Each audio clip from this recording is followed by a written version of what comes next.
হরির বাইস্তা। হরি মানে কি? হরি শাশুড়ি। হরি মানে আমার শাশুড়ি। শাশুড়ির বাইস্তা। আচ্ছা, আর দেখুন। শ্বশুরের হইছে বোন। বুঝছেন? এই যে এই, আন্তর্জাতিক রাজা মাতৃভাষা তিনজন মরছে দিবসে গতবার। আঙ্গাতে 4 জন মরছে। এই যে এই- হৌরি কথাটা শুনলেন, এই হৌরিটা কি? শাশুড়ি। এটা একটা আঞ্চলিক ভাষা। আঞ্চলিকতা।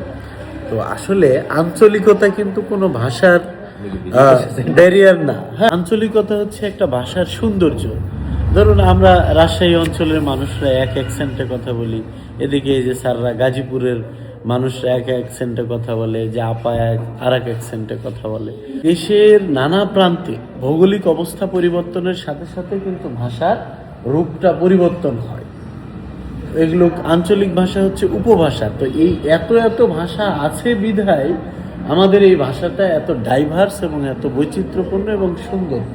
অনেকে মনে করে তার মাতৃভাষায়, ঠিক যেভাবে গ্রামে তার মা কথা বলে, এইভাবে কথা বলাটাকে অনেকে অন্যায় বা অপরাধ বা হীনমন্যতায় ভোগে, যে আমার কথাটা মনে হয় ভালো হচ্ছে না।